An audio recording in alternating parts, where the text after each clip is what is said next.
मैं 10 मिनट पहले आपसे किसी विषय पे बात करना चाहता हूं और उसके बाद मैं एक वचन में आऊंगा जो मुझे प्रभु ने आज सुबह दिया है आपके लिए।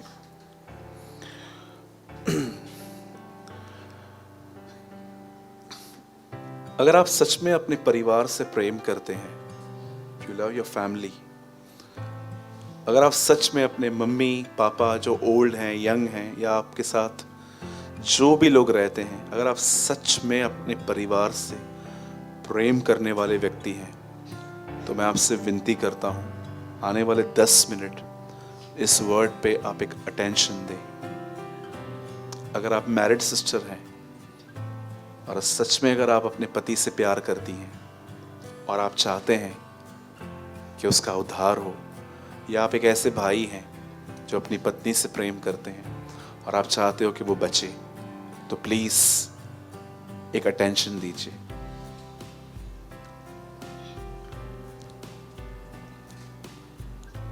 आप जानते हैं, आज से बहुत साल पहले जब परमेश्वर ने इब्राहिम को चूज किया, चुना, तो उसे 2 बातें कही। I will bless you and make you a blessing. मैं सबसे पहले तुझे आशीष दूंगा और उसके बाद तुझे आशीष बनाऊंगा। आप जानते हो, बाइबल नहीं कहती है कि यीशु पापी ठहरा, लिखा है यीशु पाप गिना गया। यीशु पापी नहीं था। जब यीशु क्रूस पे चढ़ा 6 घंटे के लिए, तब बाइबल ऐसा बताती है वह जो पाप से अज्ञात था उसी को पाप ठहराया गया ताकि परमेश्वर की धार्मिकता। वैसे ही मैं आपको बताना चाहता हूं कि इससे पहले कि परमेश्वर आपके थ्रू किसी और को ब्लेस्ड करे, वो सबसे पहले आपको ब्लेस करना चाहता है। पर इस बात को भी जानिए, आजकल लोगों की नजर में जानते हो ब्लेसिंग क्या है? मेरा बिजनेस ग्रो कर रहा है, मेरे बच्चे अच्छे स्कूल में हैं, मेरे बच्चे अब्रॉड में पढ़ते हैं, मैंने एक नई गाड़ी ली, पहले मैं 2 व्हीलर पे घूमता था। देखिए, मैं आपको बताता हूं, अगर आप इन्हीं चीज़ों को ब्लेसिंग समझते हैं, मैं नहीं कहता हूं कि ये चीज़ें खराब हैं, बिल्कुल नहीं। सुविधा मिल रही है, ज़रूर लीजिए, प्रभु को धन्यवाद दीजिए। पर अगर आप स्टिक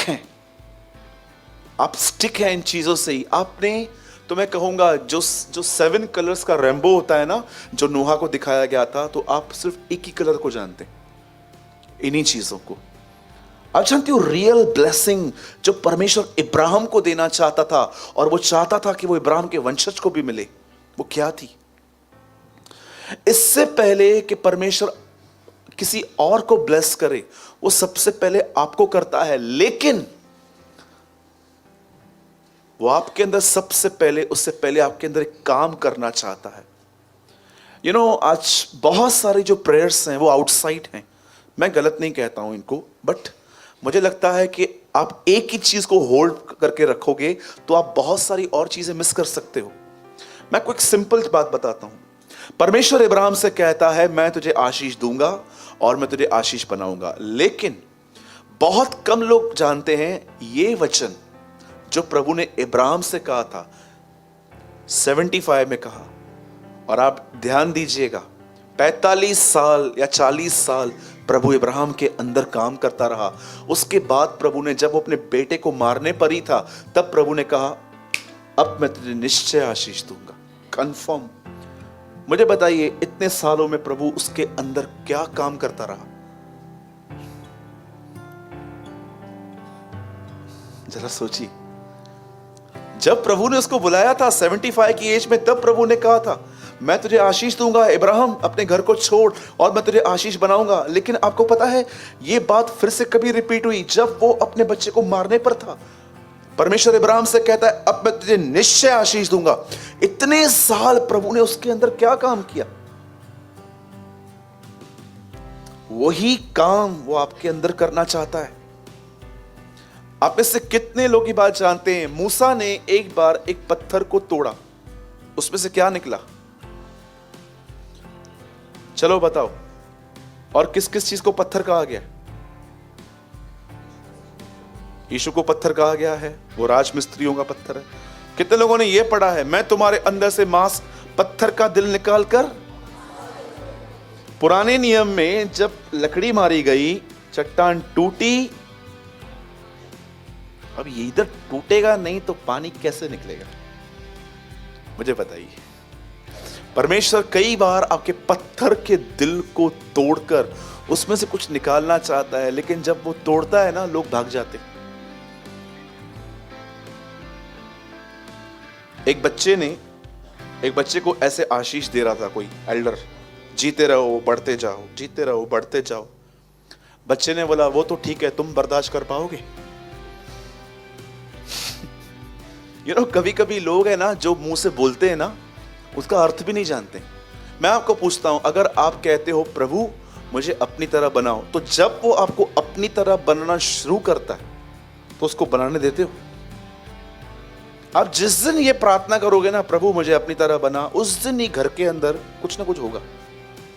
आपका पति जो बेचारा इतना डिसेंट व्यक्ति है, पता नहीं उसको क्या हो जाएगा, कुछ भी बोलता जाएगा, कुछ भी बोलेगा। आप जैसे शादी करके तंग हो गया हूं, और जब आप प्रभु को बोलोगे ना, प्रभु ये ऐसे बात करता है, तो प्रभु बोलेगा तू चुप कर, ये तेरी प्रार्थना का उत्तर है, दिस इज आंसर। प्रभु ये आंसर कैसे है? देख बेटा, तेरे अंदर पत्थर है, इसके शब्द हथौड़े के तरह काम करते रहते, टूटने दे। बाइबल ऐसा बताती है कि यीशु की थूक में आशीष थी। कितनों की बात जानते हैं? आप बोलिए, अगर आप मेरे सामने आओ और आप मुझे बोलो भैया मेरे को दिखाई नहीं देता है, एक मिनट, आप बोलोगे जिंदगी भर दिखाई ना दे भले, ठीक है, लेकिन इस तरह मुझे जीसस की उसकी थूक में ब्लेसिंग थी, पतरस की छांव में ब्लेसिंग थी, पौलुस के देह से लोग स्पर्श करते थे, रुमाल दूसरों पर डालते थे। आज हम कुछ डालते, कुछ होता ही नहीं। मैं आपसे पूछना चाहता हूं, यीशु की थूक में ब्लेसिंग थी। मैं कल पढ़ रहा था, मैंने कहा प्रभु थूक में आशीष है। अरे बेटा, काम हुआ है अंदर, तुम्हारे अंदर से जो निकलता है ब्लेसिंग है। कल मैं ये बातें किसी से शेयर कर रहा था, तो उन्होंने मेरे को बोला, भाई लाखों बार ये बातें पढ़ी है, प्रभु हमको क्यों नहीं समझाता? मैंने उसको बोला, क्योंकि तुम पढ़ते ही प्रचार करने के लिए हो, अपने लिए पढ़ते ही नहीं हो। मैं कल 3 लोगों के ऊपर स्टडी कर रहा था, जिनकी बदन से जो कुछ निकलता था ब्लेसिंग, पर मैंने तीनों के अंदर देखा जबरदस्त काम हुआ था। प्रभु ने उनको ऐसी ऐसी परिस्थितियों में लेकर गया और वो चुप रहकर टूटते थे, बिखरते थे, खुदा उनको बनाता था। मैंने देखा यीशु को, वो थूकता था, उसमें ब्लेसिंग, वो थूकता था, लोगों को लगाता था, लोग देखने लग जाते थे। पतरस चलता था, उसकी छांव से लोग चंगे होते थे। पौलुस के बॉडी से स्पर्श करके लोग डालते थे, वो ठीक हो जाते थे। इससे पहले कि ये दूसरों के लिए ब्लेसिंग बने, परमेश्वर ने पहले इनके अंदर काम किया। और आप जानते हो परमेश्वर कौन सा काम आपके अंदर करना चाहता है? जानना चाहते हैं? इसीलिए वो आपको जंगलों में से ले जाता है। बताइए, जंगल से चलते चलते चलते मूसा कहां गया? कनान। कनान गया, कनान गया भाई। सीने पर्वत पहुंचा। इजरायली जंगल पार करते करते कहां पहुंचे? कनान। इससे पहले कि यीशु सेवकाई करे, पहले कहां से गुजरा? जंगलों में से। आप जानते हो परमेश्वर इससे पहले कि आपको किसी के लिए आशीष बनाए, वो आपको जानते हो सबसे पहले क्या करने की कोशिश करता है? बोलो अपने बाजू वाले को, वो हमें नम्र करने की कोशिश करता है। अब नम्र जो आप लोगों से मिलते हो ना, जो नम्रता आज को आपको जो डेफिनेशन पता है, वो नम्रता है ही नहीं। नम्रता जाननी है आजकल विश्वासियों में कैसी है? भाई तू तू बहुत सवाल पूछता है, आज मैं तेरे को थोड़ा नम्र करता हूं। अच्छा, सीधे खड़े हो जाओ, मुझे देखो, इधर देखो। देखो, पहले मैं आपको बताता हूं, ये नम्रता नहीं है। जय मसीह की भाई, कैसे? मैं भी अच्छा हूं ब्रदर। आहिस्ते इसलिए बात कर रहा हूं क्योंकि मैं आत्मिक हूं। आत्मिक लोगों की पहचान होती है कलीसिया में नम्रता से बात करते हो। घर पे सब ठीक है? हाँ, मेरे घर में सब ठीक है ब्रदर, ठीक ही है। और आप हमारे घर कभी आ रहे हैं? मैं आपके लिए पाव भाजी बनाऊंगा, पनीर बटर मसाला मंगाऊंगा। आप आएंगे? पक्का?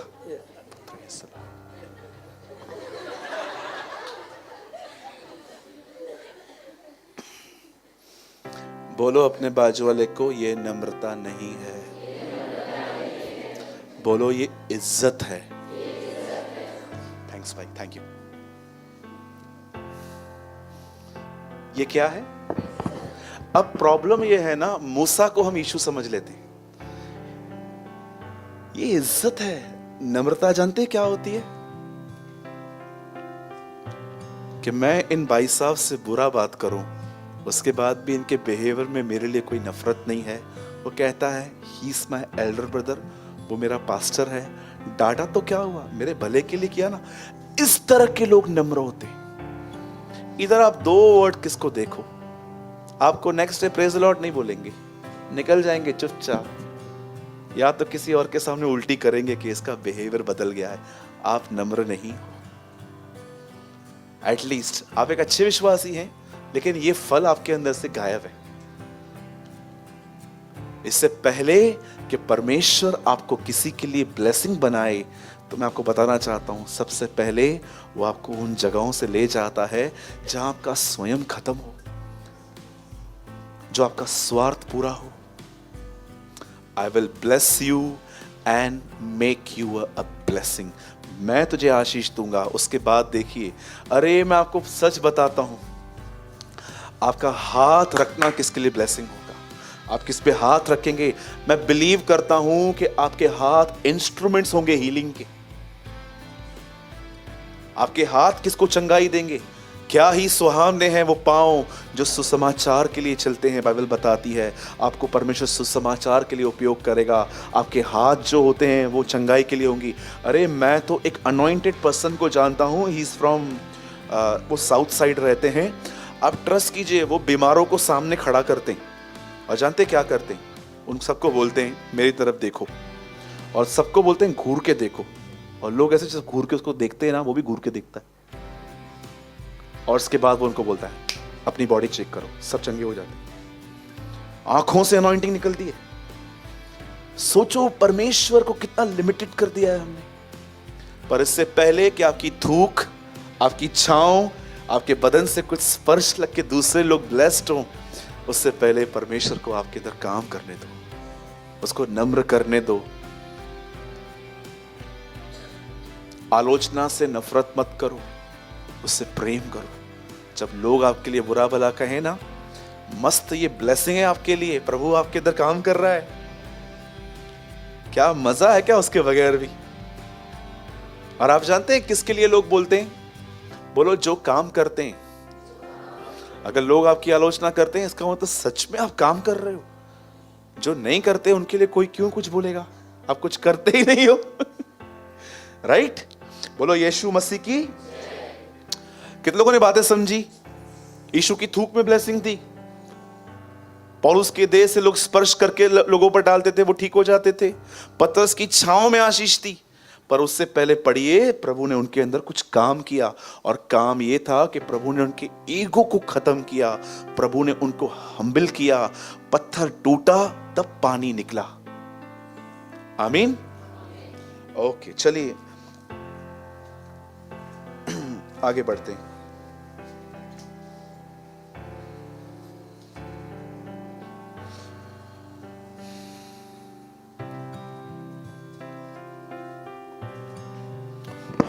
आज का वचन बहुत सुंदर है, बहुत अच्छा है। आपको बहुत कुछ लर्न करने को मिल सकता है अगर आप उसे ध्यान से सुने समझें तो। ठीक है?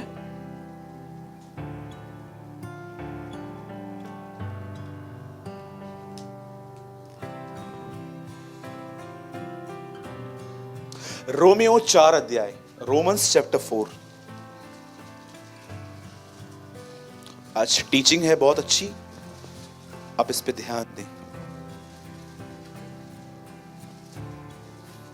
हिंदी बाइबल अगर आप खोल पढ़ते हैं रोमियो, इंग्लिश पढ़ते हैं रोमन्स।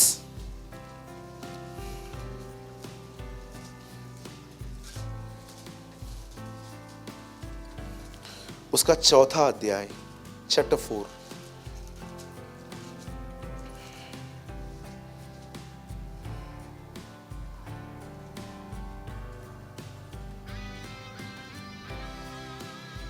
नाइनटीन से हम स्टार्ट करेंगे। और पंकज भाई आप प्रोजेक्टर पे कोट कीजिए 4:19, the book of Romans, Romeo की पुस्तक, उसका चौथा अध्याय। सब यहीं पर हैं? जो सोए हैं कहेंगे जय मसीह की। चलो ठीक है, जाग जाओ। जो लोग सिंधी बोलना नहीं जानते हैं, बाजू वाले को बोलो उठो। हाँ, थोड़ा सिंधी भी सीख लो। ट्रेन में जाते हैं ना, कोई सिंधी सोया रहेगा, उसको इतना बोलना उठो, उठ जाएगा। सीट से नहीं, नींद से।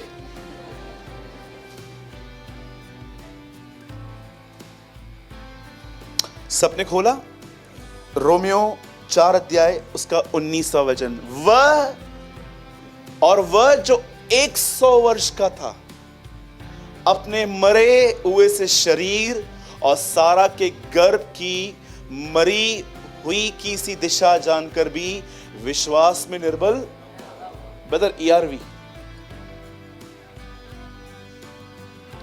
Abraham was almost 100 years old, so he was past the age for having children. Also, Sarah could not have children. Abraham was well aware of this, but this faith in God never became weak. Brother 20 Hindi में। और न अविश्वासी होकर परमेश्वर की प्रतिज्ञा पर संदेह किया, पर विश्वास में दृढ़ होकर परमेश्वर की महिमा की। इंग्लिश भाई। He never doubted that God would do what he promised. He never stopped believing. In fact, he grew stronger in his faith and just praised God. Okay, ध्यान दें अभी। इंग्लिश बहुत वीक है मेरी, मैं मिस्टेक करूं तो आप तो समझते हो, तो क्लियर करने की तो नीड ही नहीं है। ठीक है, थोड़ी मेरी ग्रामर प्रॉब्लम है, प्रे कीजिए। अब सुनिए, मैं आपको आज इस भाई के जीवन से, हमारे जो विश्वास के पिता हैं अब्राहम, मैं उनमें से आज आपको कुछ समझाना चाहता हूं। ध्यान दीजिए। आप सभी जानते हैं, मैं ये बात बहुत बार रिपीट कर चुका हूं, और मुझे लगता है कि आज इस टॉपिक पे मुझे एक बार फिर से ये बात रिपीट करनी चाहिए। पुराने नियम का सबसे महान और सबसे ज्यादा पढ़ने वाला शब्द जो पुराने नियम में आता है वो है व्यवस्था। व्यवस्था कई लोगों को लगता है वो सिर्फ 10 आज्ञाएं हैं जो परमेश्वर ने मूसा को दी, मूसा ने इज़राइल को दी। पर मैं आपको बताना चाहता हूं, व्यवस्था इतनी बड़ी चीज है, उसके लिए एक पूरी किताब लिखनी पड़ी जिसका नाम था व्यवस्था विवरण। व्यवस्था का विवरण। जैसे पुराने नियम में लेवियों के लिए एक अलग किताब थी, लेवी व्यवस्था, लेवियों की व्यवस्था, वैसे ही पुराने नियम में व्यवस्था विवरण एक ऐसी किताब है जिसमें बहुत सारी 600 से ज्यादा आज्ञाएं बताई गई हैं। यहूदियों के लिए ऐसा लिखा गया है कि वे अपनी दाढ़ी भी इस तरह नहीं कटवा सकते थे। लिखा था तू गाल के बाल मत मुंडाना। खतना करना था। 7 साल में वो लोग अपने घर में रखे नौकर को छोड़ देते थे। प्रॉपर्टी प्रभु के बगैर नहीं पूछ सकते थे। ऐसी बहुत सारी कमांड्स थी। अपने खेत के पास में अगर आपका कुछ खेत में पड़ा है उसको छोड़ दो, उसको लेकर ही रूत बिलीव में आई थी। आपको पता रहेगा पुराने नियम 612-13 आज्ञाएं उनमें थी। मूसा ने पुराने नियम में जिस चीज को सबसे ज्यादा महत्व दिया था वो था व्यवस्था। और ऐसा लिखा गया है, व्यवस्था के द्वारा सिर्फ पाप की पहचान होती है, पवित्रता की नहीं, पाप की।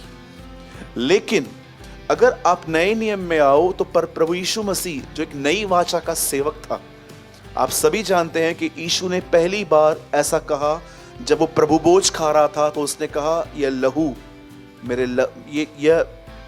ये जो दाखरस था, जो अंगूर की रस थी, उसे प्रेजेंट की कि ये जो है ये लहू में एक नई वाचा है। वहां पर उससे फर्स्ट टाइम वर्ड यूज किया था न्यू कवेनेंट।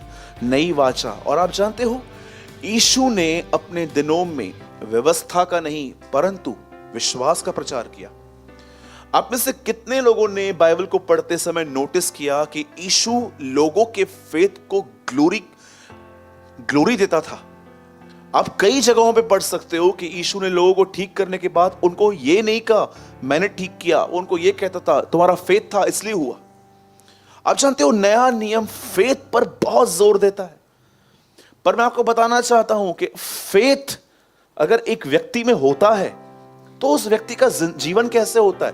क्योंकि हम लोगों ने ना जो फेथ सुने हैं ना, वो सिर्फ एक ही है कि अगर फेथ है तो कह दो, फेथ है तो बिलीव करो, हो जाएगा। मैं आपको बताना चाहता हूं, फेथ एक फ्रूट देता है आपको।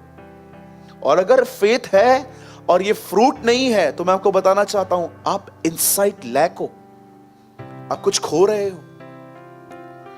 बाइबल ऐसा बताती है कि विश्वास जो होता है वो कार्यों में प्रकट होना चाहिए। अगर कार्य नहीं है तो विश्वास नहीं है। अच्छा, मुझे एक बात बताइए, चलिए मैं एक टेबल रखता हूं बीच में, एक तरफ आपको बिठाता हूं, एक तरफ शैतान को बिठा देता हूं। चलो मैं आपसे पूछता हूं, पर ये लोग शैतान नहीं है, ध्यान दीजिए। चलिए मैं आपको एक छोटा सा गेम खेल रहा हूं। गेम नहीं कह सकते, मैं आपको कुछ समझाना चाहता हूं आज।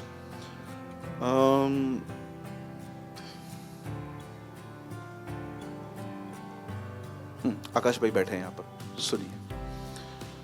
मैं बीच में हूं, आकाश को 2 मिनट के लिए हम डेविल बना रहे हैं ओके, और खुशबू चर्च है 2 मिनट के लिए, ठीक है, ध्यान दीजिए। और मैं बीच वाला व्यक्ति हूं जो मैं दोनों से क्वेश्चन पूछ रहा हूं। खुशबू, क्या आप ये बिलीव करते हो कि यीशु इस दुनिया में आया था? आप करते हो? शैतान भी करता है। खुशबू, क्या आप खुशबू सिस्टर, क्या आप ये बिलीव करते हो कि यीशु आपके गुनाहों के लिए मरा? यस। शैतान, तू ये बिलीव करता है कि दुनिया के लिए यीशु मरा है? करता है। खुशबू सिस्टर, क्या आप ये बिलीव करते हो मसीह वापस बादलों पर आएगा? क्या तू बिलीव करता है डेविल के यीशु बादलों पे आएगा? वो भी हाँ बोल रहा है, ये भी हाँ बोल रही है, दोनों के अंदर फेथ है, तो ये क्यों नरक जाएगा? क्योंकि ऐसे डिसाइड किया है मैं बिलीव करूंगा, काम नहीं करूंगा, लेकिन वो काम कर रही है। फेथ अगर वर्क प्रोड्यूस नहीं कर रहा तो फेथ नहीं हो सकता। बाइबल ऐसा बताती है, दुष्ट आत्माएं भी विश्वास करते हैं और कांपते हैं। बिलीवर तो नहीं कांपता है आज, उल्टा दुष्ट आत्मा कांपती है क्या कहती है बाइबल? दुष्ट आत्माओं को भी फेथ है। क्या फेथ है? कि एक परमेश्वर है, वो भी बिलीव करते हैं और थरथराते भी हैं। तो क्या उनके इस विश्वास से उनका उद्धार क्यों नहीं किया? उनको बचाया क्यों नहीं? क्योंकि वो विश्वास करते हैं, पर वो डिसाइड कर चुके हैं कि वो कभी रिपेंट नहीं करेंगे। ये प्रभु को बात पता है, इसलिए प्रभु ने उनकी जजमेंट पहले ही कर दी है। यूहन्ना में लिखा है, इस संसार का शासक दोषी ठहरा है, वो गए। आज अगर मैं कहता हूं कि मैं फेथ रखता हूं, तो ये मैं अपने कामों से कैसे दिखा सकता हूं? आइए मैं आपको एक्सप्लेन करता हूं आज की एक व्यक्ति ने किस तरह शो किया कि उसके अंदर फेथ है। और यही एक एक्सपेक्ट है, आप शो कर सकते हो, yes I have a faith. Bible ऐसा बताती है, एक व्यक्ति था, जवानी में उसकी शादी हो गई। उसकी वाइफ का जो नाम था वो था एलिशिबा। जब उनकी शादी हुई, मुझे लगता है स्टार्टिंग के कुछ ईयर्स उन्होंने जरूर दुआ की होगी कि हमें बच्चा हो। इवन बाइबल तो ऐसा बताती है कि वो दुआ करते थे। और एक दिन क्या हुआ, बच्चा तो नहीं हुआ, एज भी निकल गई उसकी, सब खत्म हो गया। लेकिन ऐसा लिखा गया है कि जकरिया और एलिशिबा जो यूहन्ना बपतिस्मा दाता के पेरेंट्स थे, बाइबल ऐसा बताती है कि वो फिर भी सेवा करते थे। एक दिन बाइबल ऐसा बताती है, स्वर्ग से एक फरिश्ता उतरा, एक स्वर्गदूत नीचे उतरा, और उस समय जकरिया परमेश्वर की वेदी पर धूप की कुछ सेवा कर रहा था। जैसे स्वर्गदूत वहां प्रकट हुआ, आप पढ़ के देखिए, जॉन द बैप्टिस्ट की कितनी डिटेल दी गई है पढ़ने से जन्म लेने से पहले। वो उसको बताता है, सुन तुझे बेटा होने वाला है, उसको ये खाना देना, ये मत देना। और आपको पता है उसकी मिनिस्ट्री के लिए भी लिखा है कि जब वो लड़का सेवकाई करेगा तो ऐसा लिखा है, आज्ञा न मानने वालों को धर्मियों की समझ पे ले आएगा। इसका अर्थ क्या है? वो लोग जो परमेश्वर की आज्ञा को नहीं मानते हैं, जॉन को सुनने के बाद, जॉन द बैप्टिस्ट को सुनने के बाद वो खुदा की ओर फिर जाएंगे। उसकी सेवकाई के विषय में लिखा गया। अब मैं आपसे एक बात पूछना चाहता हूं, जब यूहन्ना बपतिस्मा दाता जब जन्म अब तक हुआ नहीं था, पर उससे पहले ये सारी बातें उसके डैडी को कही गई, मुझे एक बात बताइए, ये सब सुनने के बाद उस आदमी का रिस्पॉन्स क्या था? ये मैं कैसे जानूं? मैं आपसे पूछना चाहता हूं, आप कहोगे ब्रदर इसमें गलत क्या है, इतना बुढ़ा व्यक्ति जो है वो बच्चा कैसे ला सकता है? मैं आपको पूछना चाहता हूं, क्या उसके सामने ये उदाहरण नहीं था? बोलिए, कितने सेम इंसिडेंट है बाइबल के, दोनों बूढ़े थे, दोनों को प्रतिज्ञा मिली, एक का रिस्पॉन्स कैसा था, एक का कैसा था? क्यों बाइबल ऐसा बताती है कि उस व्यक्ति ने कहा, जब उसे, मैं फिर से दोहरा रहा हूं क्योंकि मैं आपको डीप लेके जाना चाहता हूं आज इसमें।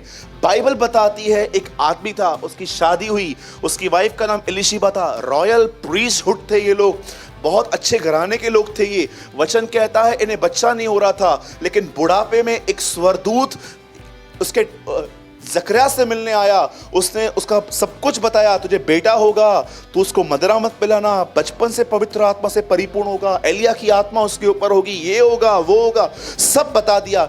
ये सब सुनने के बाद, और आपको पता है इससे पहले कि ये सारी बातें बताई जाएं, उससे पहले ये भी कहा गया था, हे जकरिया तेरी प्रार्थना सुन ली गई है। प्रेयर भी करते थे ये लोग, लेकिन जब वो उनसे मिलने आया तो वो लास्ट में सुनने के बाद अपने बूढ़े शरीर को और अपनी पत्नी की बुढ़ापे को देखकर वो कहता है, यह मैं कैसे मान लूं? और स्वर्गदूत ने उसे एक बात कही, अब सुन, जब तक ये बातें पूरी ना हो तू गूंगा हो जाएगा। मुझे कभी कभी कुछ विश्वासियों को देख के लगता है, अगर आप सच में बढ़ना चाहते हो तो प्रभु आपको गूंगा कर दे। डोंट वरी, प्रभु करेगा नहीं, लेकिन कुछ लोगों की जुबान है ना, मैं आपको सच कहता हूं, सिर्फ उनकी उन्नति के रोकने का रीजन है, रुकती नहीं है उनकी जुबान।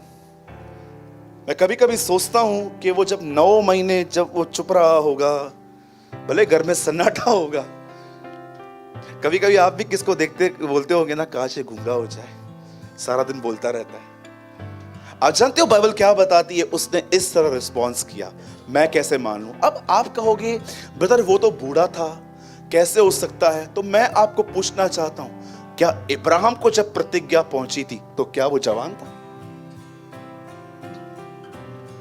मरियम के पास भी सेम बातें आई थी। मरियम ने कहा मुझे तेरे वचन के अनुसार हो, वो बिलीव करती थी। अब हुआ क्या, मुझे बताइए। उसके बाद उसके स्वर्गदूत ने उसे गूंगा कर दिया। मैं आपसे पूछना चाहता हूं, आइए सब यहां देखिए,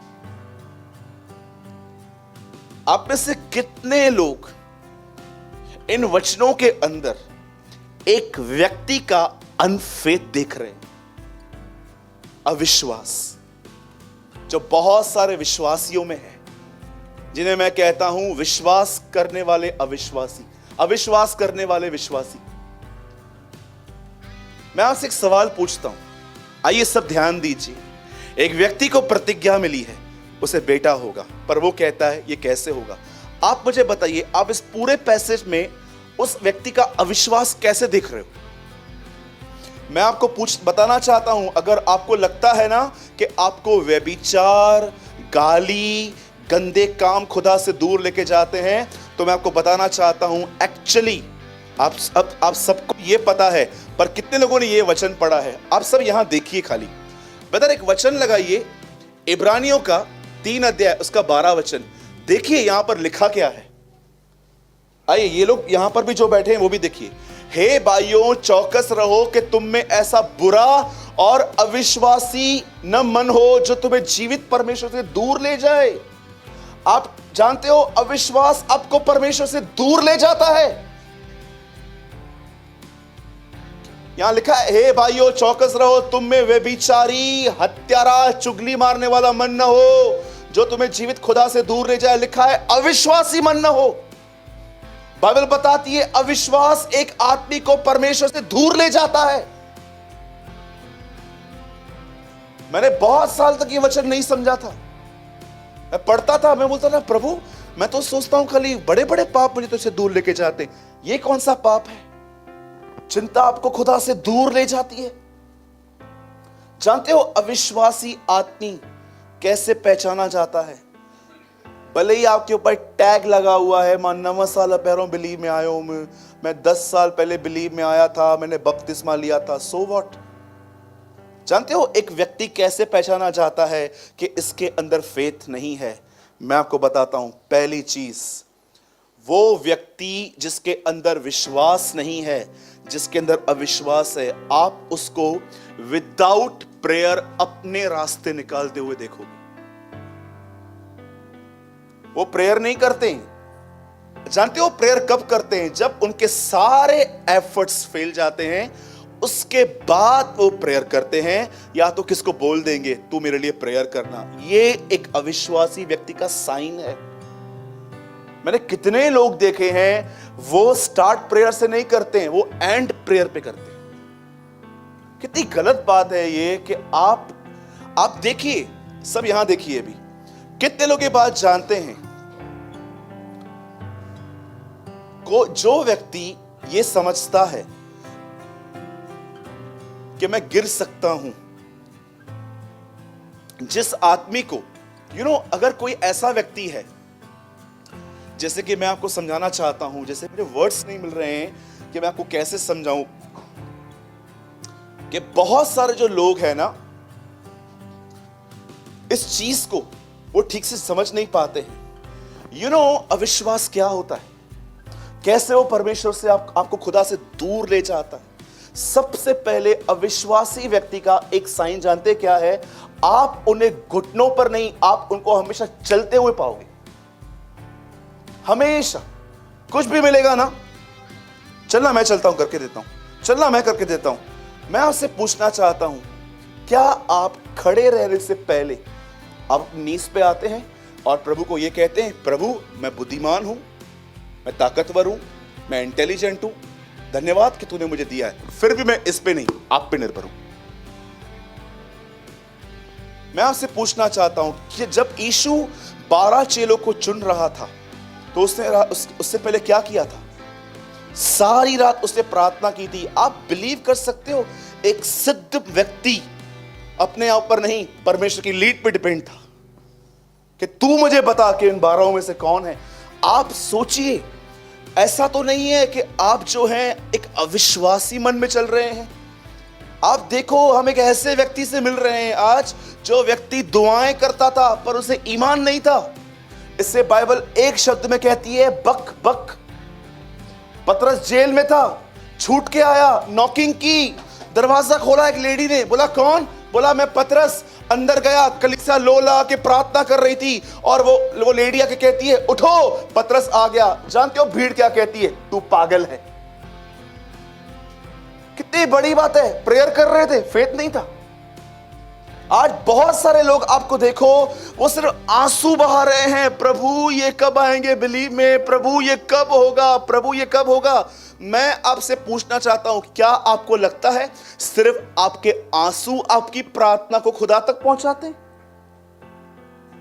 मैंने कई बहनों को देखा है, कई भाइयों को देखा है, आप ट्रस्ट कीजिए, इमोशंस में आके प्रभु के सामने सिर्फ रोते रहते हैं। मैं इसको गलत नहीं कह रहा हूं, आपके अंदर दर्द है, खुदा को बताओ, पर क्या आंसू बहाने के बाद आप ये बिलीव करते हो कि परमेश्वर मेरे जिंदगी में कुछ कर रहा है? ठीक है, दर्द है। यीशु तो जानता भी था कि वो लाजर को जिलाएगा, तो भी रो पड़ा था। वो तो जानता भी था कि मैं जाऊंगा, इसको जिंदा करूंगा, तो भी लिखा है वो रो पड़ा। मैं नहीं कहता हूं कि आपके अंदर फीलिंग है, आप रोइए मत, पर क्या आपको लगता है रोना ही सब कुछ है? बाइबल बताती है ये व्यक्ति दुआ करता था, पर इस आदमी के अंदर फेथ नहीं था। और जानते हो अनफेथ कैसे रिवील हुआ? नेगेटिव बोलकर। आपको पता है आपके वर्ड्स रिवील करते हैं आपके अंदर क्या है। आज बहुत सारे बिलीवर्स, देखिए मैं आपको सच कहता हूं, उनके अंदर अविश्वासी मन है। जानते हो क्यों? क्योंकि उन्होंने अपने मन को परमेश्वर के वचन से नहीं भरा है। यीशु ने कहा यह इतना डेंजर है कि अगर एक व्यक्ति जो बुराई से बाहर निकला है, अगर वो अपने दिल को वचन से नहीं भरता, तो वो आने वाले दिनों में 8 और दुष्ट आत्माओं से पसेस हो सकता है। मैंने लोगों को देखा है, उन्होंने मुझे बताया है कि सूरज भाई, हम प्रभु में पहले जब थे हम कम गुनाह करते थे, पर जब हम प्रभु में आए और हमने पाप छोड़ दिया, पर जब हम बैकस्लाइड हुए तो हम ऐसे गुनाह करके आए जो हमने अविश्वासी की दिशा में भी नहीं किए थे। मैं रिसेंटली कुछ लोगों से मिला हूं, उन्होंने मुझे ये बात बताई कि ब्रदर, जब हम प्रभु में नहीं थे तो हम बुराई में थे, जब हम प्रभु में आए हमने पश्चाताप किया, लेकिन जब हम बैकस्लाइड हुए हमने वो सारे काम किए जो हमने अनबिलीवर होने के टाइम पे भी नहीं किए थे। क्यों? क्योंकि 8 दुष्ट आत्माएं आ गई। एक व्यक्ति, बाइबल बताती है, जो याजक था, प्रभु के सामने, मेज के सामने खड़ा रहता था, धूप जलाता था। स्वर्गदूत उसे आके कहता है, सुन, तेरी प्रार्थना सुन ली गई है, तुझे बेटा मिलने वाला है, वो मदिरा कभी ना पिएगा, वो एलिया की आत्मा में चलेगा, उसकी ये सेवकाई है। ये इतनी डिटेल सुनने के बाद जानते हो वो क्या कहता है? मैं कैसे मान लूं, मैं तो बूढ़ा ही हूं। अब जानते हो हुआ क्या? स्वर्गदूत को डिसर्निंग हो गई वहां पर कि अगर इस आदमी ने अपना मुंह बंद नहीं किया तो ये परमेश्वर की योजना को खराब करेगा। जानते हो परमेश्वर इस पृथ्वी पर उसका कितना काम आपके शब्दों पे डिपेंड है।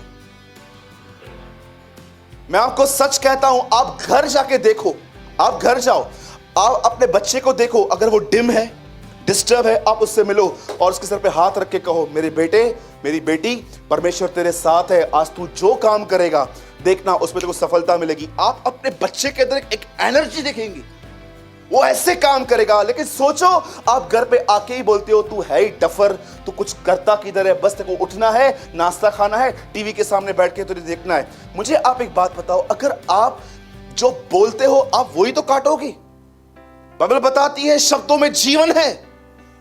आप जानते हो, आप जब किसी से बात करते हो, आप बात नहीं कहते हो, आप अपनी भीतर की आत्मा उन्हें देते हो। यीशु कहता है एक जगह पर, मेरी बातें आत्मा भी है और जीवन भी। आप जानते हो शब्दों में आत्मा होती है। मैंने कितने लोगों को देखा है, जब वो लोग मूवीज से आते हैं, वो टप्पोरी गिरी जो पिक्चरों में चलती रहती है, वो वहां से सीख कर उनको पता भी नहीं चलता है, बाहर आके ऐसा ऐसा कुछ भी करते रहेंगे, क्योंकि वो स्पिरिट से, वो स्पिरिट से। एक पिक्चर लगी थी कुछ टाइम पहले थिएटर में, उसमें एक आदमी था जो गुंडा था, उसका एक नाम था।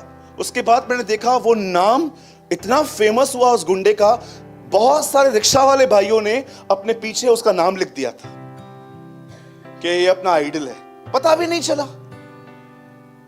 आप देखिए बहुत सारी बहनें जब मूवी पे जाती हैं, आप देखो उनको पता नहीं चलता है। मैं आपको बताना चाहता हूं, शब्द काम करते हैं। पहले बोलते थे मूर्ख, फिर बोलते थे पागल, अब बोलते हैं येड़ा। ये कौन है? आप कहां से सीख के आए? क्या ये सही लैंग्वेज है? क्या ये प्रभु को भाती है? फिर भी लोग कहते हैं येड़ा हो गया, पेड़ा हो गया, ये हो गया, वो हो गया। आप जानते हो उस आदमी का मुंह क्यों बंद किया गया? सिर्फ एक वजह से, क्योंकि स्वर्गदूत जानता था अगर ये बोलना बंद नहीं करेगा तो परमेश्वर की योजना खराब होगी। इसलिए उसने कहा तू चुप हो जा अभी। अब देखिए, एक ये व्यक्ति था और अब दूसरा व्यक्ति देखिए, सेम सिचुएशन है, दोनों बूढ़े हैं, दोनों को बेटे हुए हैं। और आपको बताना चाहता हूं, दोनों की स्त्रियां बांझ थी, दोनों को बच्चे नहीं होते थे। लेकिन देखो, एक व्यक्ति ने अपना रिस्पॉन्ड ऐसे किया था। ब्रदर पीछे लगाइए, 19-20 कीजिए। यहां पर क्या लिखा है? और न अविश्वासी होकर। अब बाइबल ऐसा बताती है कि परमेश्वर एक प्रतिज्ञा लेकर आया इब्राहिम के पास, और परमेश्वर इब्राहिम से कहता है मैं तुझे बेटा दूंगा। आप भी जानते हो यह बेटा 25 साल के बाद हुआ था, पर आप जानते हो उत्पत्ति जेनेसिस में यह बात कवर नहीं की गई है। लेकिन पौलुस पवित्र आत्मा के प्रकाशन से यहां पर लिखता है कि इब्राहिम के जीवन में कुछ हुआ था जो उस पर रिवील हुआ था। और जानते हो वो क्या था? वो वहां पर कहता है पर विश्वास में दृढ़ होकर परमेश्वर की महिमा की। अब आप मुझे बताइए, आप पूरी उत्पत्ति पढ़ लीजिए, 12 अध्याय से लेके 25 या 26 उत्पत्ति में पूरी इब्राहिम की जीवनी हम पढ़ सकते हैं। इब्राहिम कैसे बिलीव में आया, कैसे इब्राहिम ने अपनी पत्नी की बात मानी, कैसे इब्राहिम अबीमेलेक के पास गया, कैसे इब्राहिम झूठ बोलता था, कैसे इब्राहिम ये करता था। पर आपको बताऊं, इब्राहिम के लिए वहां नहीं लिखा गया है, पर रोमियो में लिखा गया है कि एक समय था जब इब्राहिम फेथ में मैच्योर हुआ। और जानते हो पौलुस क्या कहता है, उसने अपना फेथ कैसे दिखाया, परमेश्वर की महिमा की। भैया इंग्लिश में लगाइए ये, जस्ट प्रेज्ड गॉड। उसने अपना फेथ कैसे दिखाया, परमेश्वर की बड़ाई करके। एक व्यक्ति कहता है मैं कैसे मान लूं कि ये होगा, पर दूसरा व्यक्ति ऐसे रिस्पॉन्ड नहीं कर रहा था। दूसरा व्यक्ति कह रहा था ठीक है। और जानते हो उसने क्या किया, उसने फेथ अपना कैसे दिखाया, उसने परमेश्वर की बड़ाई करके फेथ दिखाया। मैं आपसे पूछना चाहता हूं, आप कैसे हैं? किस तरह एक व्यक्ति अपना फेथ एक्सप्रेस करता है, आपको पता है? Through press. आज आप देखोगे ना, आज बहुत सारे लोगों के अंदर फेथ नहीं है। जानते हो उनके अंदर क्या है? उनके अंदर फ्रस्ट्रेशन है। फ्रस्ट्रेशन घुसी है लोगों में आज। आप कभी कभी आप देखोगे ना, आप किसी से सॉफ्टली बात करो, सॉफ्टली, आप कैसे हैं, अच्छे हैं, अच्छे बने रहेंगे। एक कट्टू वचन, एक कोई ऐसा शब्द यूज करके देखो, अचानक आप उनको देखोगे कि वो कुछ और बोल देंगे। जानते हो क्यों? बिकॉज आप इनरली फ्रस्ट्रेट हो। और जानते हो आप फ्रस्ट्रेट क्यों हो? क्योंकि आपके लाइफ में डिसिप्लिन नहीं है। आपके लिए जानते हो सब बातें क्या होती हैं, जब समय मिला तब मैं खुदा के साथ रहूंगा। इसी डिसिप्लिन ने आपके इनर लाइफ को खराब कर दिया है। क्यों बाइबल ऐसा बताती है कि एक खेत देखा गया, उस खेत के अंदर ऐसा लिखा गया था बिच्छू घूम रहे थे, वहां के जो पेड़ थे वो बहुत खराब हो चुके थे, बाउंड्री गिर चुकी थी। लिखा है देखो ये एक आलसी का खेत है। मैं कभी कभी लोगों की फ्रस्ट्रेशन जब देखता हूं कि वो फ्रस्ट्रेशन में कुछ भी बोल देते हैं, मैं प्रभु से पूछता हूं, प्रभु ये इतने फ्रस्ट्रेट क्यों है लाइफ में? क्यों बार बार ये किसको सुनाते रहते हैं, चिड़चिड़े रहते हैं, घर के अंदर कुछ चीजें बर्दाश्त नहीं कर पाते? जानते हो प्रभु मुझे क्या कहता है? सूरज, इनके लाइफ में डिसिप्लिन ही नहीं है। कौन सा डिसिप्लिन नहीं है प्रभु?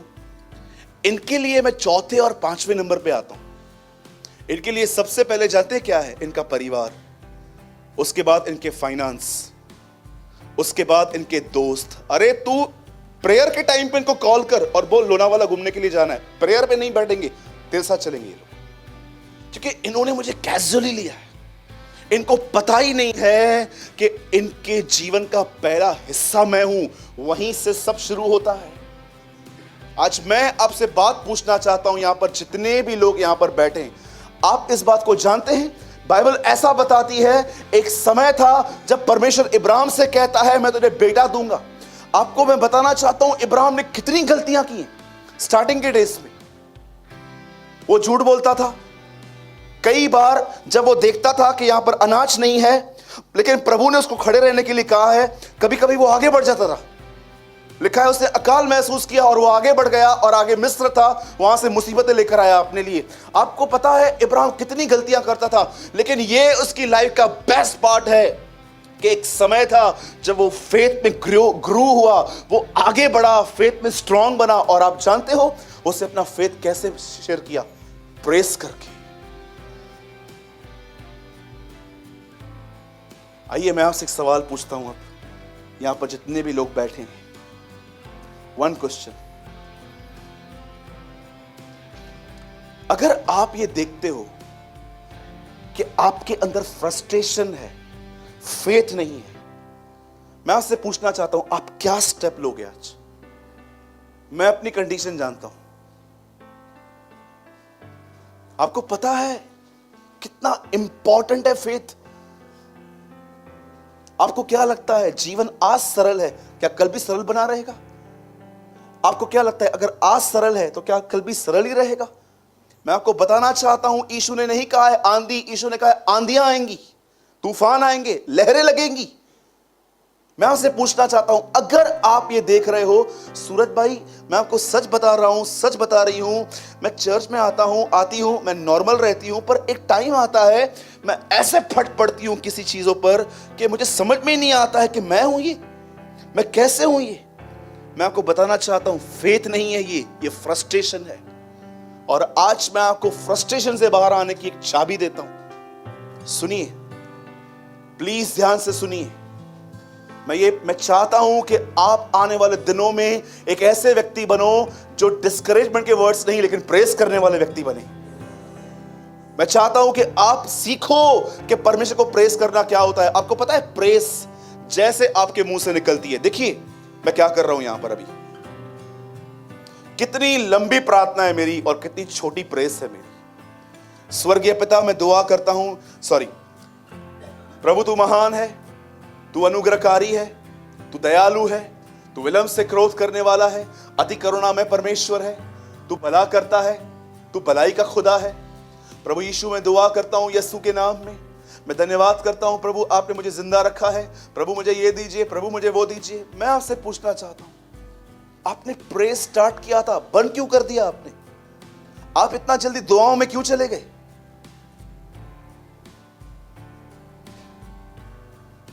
यू नो, प्रे इजी है, प्रेस इजी नहीं है, क्योंकि हमारे पास लिस्ट है, लिस्ट किराने की।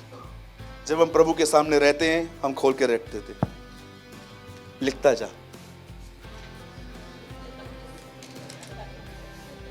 100 ग्राम जीरा, 100 ग्राम हल्दी,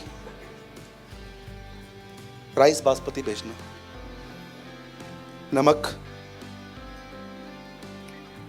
मेरे बच्चे की चड्डियां खराब हो गई हैं वो भी भेज देना, मुझे ये देना, मुझे वो देना, मुझे वो देना। ये बड़ी लंबी लिस्ट है। मैं आपको सच कहता हूं 3 घंटे प्रेयर कर सकते हैं आप, इतनी बड़ी लिस्ट है हमारे पास। तो बेहतर क्या हम अपनी जरूरतों के लिए प्रभु से बात न करें? बिल्कुल कीजिए। प्रेस कहां है? क्यों बाइबल ऐसा बताती है प्रेस करो? मैं प्रभु से पूछ रहा था, प्रभु अगर मैं आपकी बड़ाई करूं तो इससे होगा क्या? क्या आप नहीं जानते हो आप कौन हो? कभी आपने प्रभु से सवाल पूछा है? जब प्रभु कहता है प्रेस मी, तो मैं प्रभु को पूछता हूं, प्रभु मैं आपको क्या बताऊं, आप क्या हो? आपको तो जानते हो ना, आप जानते हो जब आप प्रेस करते हो तो क्या होता है। आपको लगता है कि प्रभु ऐसा बैठा रहता है ऐसा, पर आप बोलते हो आप महान हो, आप अनुग्रहकारी हो, आप दयालु हो, आप अनुग्रहकारी हो, और प्रभु एक्टिव हो जाता है। क्या? हाँ? बोलिए बोलिए। वो छोटा भीम चलता था पिक्चर में, वो छोटा वैसे बड़ा। आपको क्या लगता है जब आप प्रेस करते हो तो आपका संदेश परमेश्वर के पास बाद में पहले डेविल के पास जाता है? जितना हैरिस करना है कर, ये मेरा खुदा है, मैं इसकी बड़ाई करूंगा। आप जानते हो आपकी प्रेस खुदा को नहीं डेविल को शेक करती है। जब आप बोलते हो ना प्रभु आप अनुग्रहकारी हो, आप दयालु हो, आप राजाओं के राजा हो, आप प्रभुओं के प्रभु हो, आप थे, आप हैं, आप आने वाले हैं, आपके निर्णय ठीक और सच्चे हैं, आप जीवन की रोटी हैं, आप जीवन का जल हैं। हबक्कू कहता है इज़राइल का उद्धार बाले या लाठी से नहीं हमारे खुदा के द्वारा होगा। मूसा कहता है प्रभु योद्धा है, उसका नाम प्रभु है। मिल्किसेदेक कहता है वह सर्वशक्तिमान आकाश और पृथ्वी का अधिकारी है। यहोशू कहता है तेरा हाथ इतना छोटा नहीं कि तू इज़राइल का उद्धार न कर सके। दाऊद कहता है चाहे मैं सेनाओं से घिरा हुआ रहूं तो भी मैं न डरूंगा क्योंकि तू मेरे साथ रहता है। जब आप परमेश्वर की बड़ाई करते हैं, मैं आपको बताना चाहता हूं आपका एक एक शब्द शैतान को चाटे मारता है, डार्कनेस दूर कर देती है प्रेस। क्या कहती है मरियम जब उसके अंदर यीशु था? मेरा प्राण मेरे प्रभु की बड़ाई करता है, मेरा प्राण। आज लोग दुआ कर लेते हैं प्रभु मेरे को ये दे, मुझे वो दे, मुझे ये दे, मुझे वो दे। रट्टी हुई प्रार्थनाएं हुए। कितनी बहनें यहां पर, कितने भाई हैं जो आज प्रभु को ऐसा घर पे जाके कहेंगे आज मैं कुछ नहीं मांगूंगा, आज मैं सिर्फ तेरे को प्रेस करूंगा। अरे लोगों को प्रेस, गवर्नमेंट के हॉस्पिटल में जाओ, देखो क्या क्या बोलना पड़ता है। इतने काले आदमी को भी बोलना पड़ता है आप कितने अच्छे दिखते हो। हाँ, रिसेंटली मैं गवर्नमेंट कहां पर गया था, मुझे प्रभु ने बाद में डांटा, तूने ऐसा क्यों कहा। इतना काला व्यक्ति था और मेरे पसंद नहीं आ रहा था तो मेरा काम फंसा हुआ था, तो मैंने उसको बोला आप बहुत प्यारे हो, आप कितने अच्छे दिखते हो, शादी कब हुई आपकी। और उसको भी लग रहा था कि मैं ओवर एक्टिंग कर रहा हूं, वो मुझे देख रहा था, बैठ इधर कर रहा हूं काम।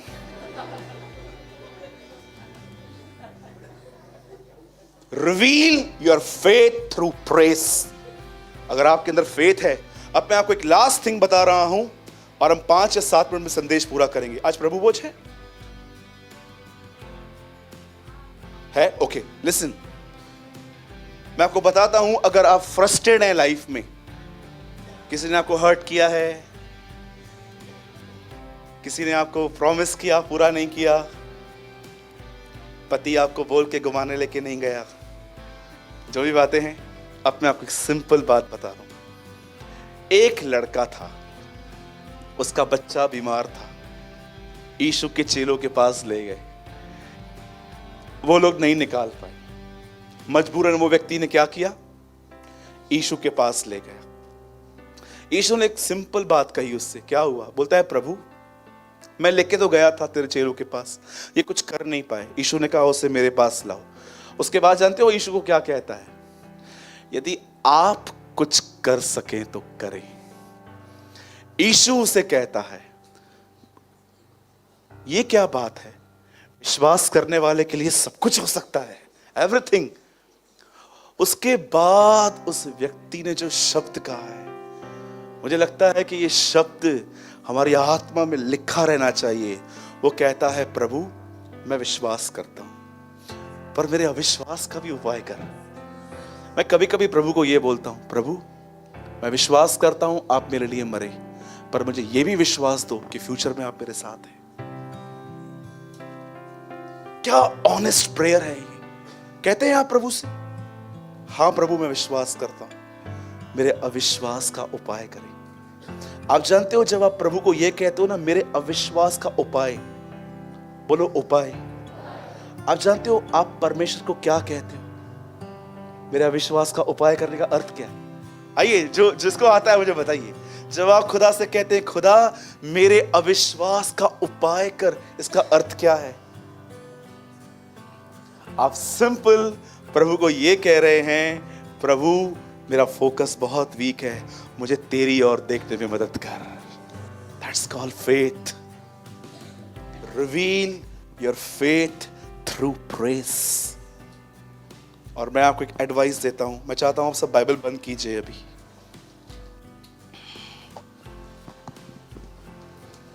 सब बाइबल बंद कीजिए। एक छोटी सी एडवाइस मैं आपको दे रहा हूं, माने तो अच्छी बात है, नहीं मानोगे तो आपकी मर्जी है, लेकिन मैं जरूर दूंगा। ठीक है, सब बंद कीजिए।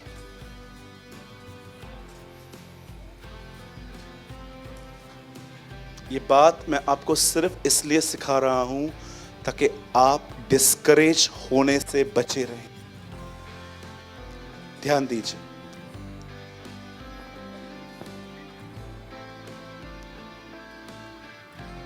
आप जानते हैं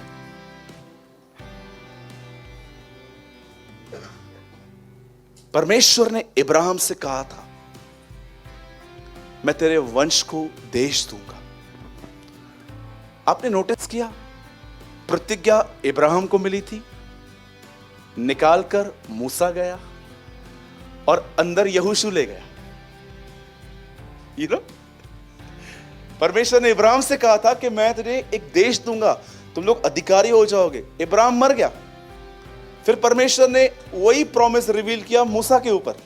मूसा गया, उनको निकाल ले आया, मूसा भी मर गया, लेकिन उन्हें अंदर कौन लेके गया। परमेश्वर यहोशू को कहते हैं जिसकी शपथ मैंने इब्राहिम से खाई थी उस देश का अधिकारी तू इन्हें करेगा। अब मुझे एक बात बताइए, आप सभी जानते हैं ना यहोशू गया था अंदर, यूसुफ ने कहा था जाते जाते मेरी हड्डियां भी लेके जाना। यूसुफ मरा, उसकी हड्डियां ली, यहोशू ने उसको गाड़ दी कनान जाके। आप जानते हो, जब यहोशू के ऊपर ये जिम्मेदारी आई, मुझे एक बात बताइए, अगर आपको इतने सारे लोगों को लीडिंग करने का चांस मिलता, आप क्या करते? आज हम लोग यहां पर 200-300 लोग थक जाते हैं एक दूसरे से कभी कभी, इतने सारे लोगों की लीडिंग उसे हाथ में मिली। आप जानते हो, ऐसा लिखा गया है, प्रभु ने उसे कहा उठ, और जैसे वो उठा, प्रभु ने उसको लड़ना नहीं सिखाया। आप आराम से पढ़िए, प्रभु ने उसको ये नहीं कहा अंदर जाओगे लेफ्ट से जाना, फिर राइट जाना, इधर लोग कम मिलेंगे, इधर ज्यादा मिलेंगे। आपको पता है प्रभु ने उसको क्या इंस्ट्रक्शंस दिए लड़ने से पहले? सिर्फ एक चीज, वन थिंग, व्यवस्था की किताब को अपने चित्त से न उतरने दे। आप जानते हो अकॉर्डिंग टू बाइबल लड़ना क्या है? वर्ड को फोकस में रखना। हमारे हथियार जो हैं वो शारीरिक नहीं है, पौलुस कहता है। आप ये बिलीव करते हैं? आप खुद को जब फीट करते हैं आप लड़ते हैं। कितने लोगों ने ये वचन पढ़ा है? वो मुझे हरी हरी, वो मुझे सुखदाई, उसके बाद क्या लिखा है नीचे? और वो मेरे सामने मेज बिछाता है, पहले चराइयों में ले जाता है, खिलाता है, फिर सामना करने के लिए भेजता है। यीशु ने कहा एक जगह पर, जब तुम प्रार्थना करो तो क्या कहो? ऐ हमारे पिता, तेरा नाम, तेरा राज्य आए। उसके बाद रोटी याद आ गई, हमें हमारे दिन भर की। उसके बाद क्या लिखा है? बुराई से बचा। पहले खाना दिया गया, फिर बुराई से लड़ना सिखाया गया। मसीह जीवन के अंदर लड़ना नहीं है, अपने आप को फीड करना लड़ना है। जिसने अपने आप को फीड करना सीखा, फीड करना, आपको पता है कितने लोग हैं आज मरे हुए हैं? एक बच्चा जब मां के पेट से बाहर निकलता है, उसके पीछे धक्के मारे जाते हैं। अगर वो नहीं रोता है तो, अगर वो रो रहा है मतलब जिंदा है, अगर वो नहीं रो रहा पूरा हॉस्पिटल परेशान हो जाता है कि बच्चा मरा हुआ है। क्यों पतरस कहता है जीवित बालकों की तरह शुद्ध और आत्मिक जल की लालसा करो, खाने की लालसा करो। अगर एक व्यक्ति को परमेश्वर के वचन की भूख और प्यास नहीं है, बाइबल बताती है वो लोग मरे हुए हैं और आपको वापस जी उठने की जरूरत है। तो भैया हम क्या करें? कैसे जी उठें? जाओ खुदा के सामने, पुकारो उसको, वही तुम्हें जिला सकता है। He is the only one जो आपको स्पिरिचुअली रेस करता है। परमेश्वर से कहना सीखिए, प्रभु मुझे इस वचन को चित्त में रखना सिखा। मैं आपको बताना चाहता हूं, हम मसीहियों के पास सबसे बड़ा धोखा क्या है, ये देखिए। सब यहां देखिए, यहां देखिए। अब मैं कुछ कह रहा हूं, प्रभु आपसे प्रेम करते हैं, बरोबर। प्रभु आपको आशीष देंगे, बरोबर।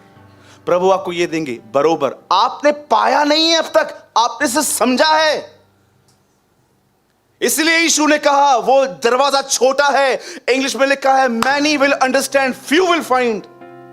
उस दिन बहुत सारे लोग आएंगे और बहुत सारे लोग समझेंगे, प्रवेश नहीं करेंगे। मैंने कितने लोगों को देखा है, जब मैं प्रचार करता हूं उनकी मुंडियां हिलती हैं, बरोबर बरोबर। उन्हें लगता है उन्होंने पा लिया। नहीं, तुमने समझा है। सिर्फ पाने के लिए तुम्हें दुआ करनी पड़ेगी, खुदा के सामने जाना पड़ेगा अपना समय बर्बाद के लिए। याद रखना ये बलिदान है। और पढ़िए, पुराने नियम का इतिहास रहा है, सिर्फ बलिदान पे आग गिरती थी। Many will understand, few will find। बहुत सारे लोग समझ जाएंगे, कुछ ही लोग पाएंगे। यहां पर आके मुंडियां हिलाने से कुछ नहीं होने वाला है। नोट्स बनाना बहुत अच्छी बात है, आपको याद रहेगा, लेकिन अगर आपको प्रवेश करना है तो आपको स्टेप उठाना पड़ता है। Many will understand, few will find। एक दिन रसूल आके पूछते हैं उद्धार पाने वाले कितने हैं? यीशु ने 60, 40, 70, 30, 50, 50 कुछ नहीं बताया। उसने उनको कहा सकरे दरवाजे से प्रवेश करो, एंटर इनटू नैरो गेट। पुराने पुराने लोग, मैं आपको बताता हूं, पुराने पुराने उल्लासनगर में लोग हैं, 8-8 10-10 साल पुराने लोग। मैं आपको सच बता रहा हूं, वचन चलता है ना, पूरी तरह से इंटेलेक्चुअली उनको समझ में आता है। और जानते हो धोखा क्या है? समझ के उनको लगता है मिल गया है। नो, तुम्हें एंटर करना पड़ेगा। परमेश्वर को कहो आपको टीच करे हाउ टू फोकस। इधर आकर सुनकर नोट्स बनाना बहुत अच्छी बात है। क्या यहां से, इस कमरे से बाहर जाने के बाद, क्या आप उन चीजों को निहारते रहते हैं? मैंने अपने मोबाइल में रिमाइंडर डाल के रखा है, कई बार वो बजता है, और जब वो बजता है मैं रात को बंद कर देता हूं उसको। कई बार वो बजता है, सिर्फ एक वजह से बजता है, जो सुबह मैंने पढ़ा है मैं उसे बार बार याद करूं, क्योंकि मैं जानता हूं ये रोटी है, जितनी चबाऊंगा उतनी जूसेस देगी मुझे। याद रखना, मसीह जिंदगी के अंदर अपने आप को खिलाना, लड़ना है। वो मुझे हरी हरी चराइयों में ले जाता है, फिर मेज बिछाता है। यीशु कहता है दिन भर की रोटी तुम्हें मिले, उसके बाद कहता है बुराई का सामना करो। अपने आप को फीड करना सीखिए। अपने आप को फीड करने का मतलब जानते क्या है? कि इसको पढ़ने के बाद इसे अपने ध्यान में रखिए। और मैं आपको सच कहता हूं, शायद आप बिलीव करें या न करें, आज जानते हो पुराने लोग किन पापों में फंसे हुए हैं सबसे ज्यादा? ओल्ड पीपल, जो मसीह के अंदर पुराने लोग हैं, जिन्हें 6-7 साल हो चुके हैं। मैं आपको बताना चाहता हूं, आज बहुत सारे पुराने लोग एक पाप में अटके हुए हैं, और उनके लिए वो पाप ही नहीं है। उनको ये लगता है ये नॉर्मल है, ये तो चलता है ब्रदर, ये कॉमन है। और मैं आपको बताता हूं, वो है लंबी बातचीत करते समय दूसरों की बुराइयां करना। अपने आप से पूछिए, जिससे आप 20 मिनट बात करते हैं, 15 मिनट बात करते हैं, हाय हेलो 2-3 मिनट में होती है। यहां पर कितने भाई लोग बैठे हैं यहां पर, अगर वो मुझे फोन करते हैं, hi hello praise the Lord, family कैसी है, बस हो गया ना ब्रदर। और क्या जानना है आपको? सब मैं शेयर करता हूं चर्च में। कुछ प्रॉब्लम है, आप आओ, मिलते हैं। कई बार आप देखो, आपकी जब बातें पूरी हो जाती हैं, उसके बाद आपके मुंह से जो बातें निकलती हैं वो कितनी गलत होती हैं। आप जानते हो, अगर एक बहन दूसरी बहन से प्यार करती है, या एक भाई दूसरे भाई से प्यार करता है, और आप अगर उनके अंदर अपनी हर्टिंग्स, आपने उस व्यक्ति की, एक व्यक्ति है जिसने आपको हर्ट किया है, पर जिसके साथ आप कांटेक्ट में हो उसको हर्ट नहीं किया है, और आप इस व्यक्ति से बात करके इसकी बुराई करते हो कि इसने मुझे हर्ट किया है, आपको मैं बताना चाहता हूं, आप हत्यारे हैं। आप एक व्यक्ति के अंदर किसकी हत्या कर रहे हैं। और मैं आपको बताना चाहता हूं, यूहन्ना में लिखा है, किसी हत्यारे को अनंत जीवन नहीं है। मैं यह बातें आपको इसलिए समझा रहा हूं ताकि न्याय के दिन मुझ पे कोई फिंगर ना उठे कि इसने हमको नहीं समझाया था। मैंने आपको संपूर्ण सत्य बताया है। मैंने सिर्फ आपको यह नहीं कहा है कि चर्च में ऑफरिंग डालो, मैंने आपको हर चीज सिखाई है यहां पर। मैं आपको फिर से कहता हूं, अगर एक व्यक्ति ने आपको हर्ट किया है और आप किसी और का अपना कचरा किसी और में इंपार्ट कर रहे हो, आप किसका मर्डर कर रहे हो। ऐसा न करें, बिल्कुल ऐसा न करें। अगर आपको सच में किसी से प्रॉब्लम है ना, मैं आपको बोलता हूं, आप क्या चाहते हो? रिजल्ट चाहते हो कि बदला चाहते हो? मैं रिजल्ट चाहता हूं। मैं चाहता हूं चीजें ठीक हो। मैं चाहता हूं कि लोग जिसे मैंने ठोकर खाई है कोई और न खाए। मैं आपको बताता हूं, प्रेयर कीजिए, दुआ करें, घुटनों पर आए। सिर्फ समझने से यहां कुछ नहीं होगा, उसमें एंटर करने के लिए कुछ करना पड़ेगा आपको। स्टेप उठाओ। मैं आपसे विनती करता हूं, यहां पर जितने भी पुराने लोग बैठे हैं, मैं नहीं कहता हूं कि नए लोग नहीं हो सकते हैं, लेकिन मैं जितने यहां पर पुराने लोग बैठे हैं, मैं प्रभु की आत्मा के द्वारा आज मैं आपको कहना चाहता हूं, स्टॉप कमिटिंग मर्डर्स।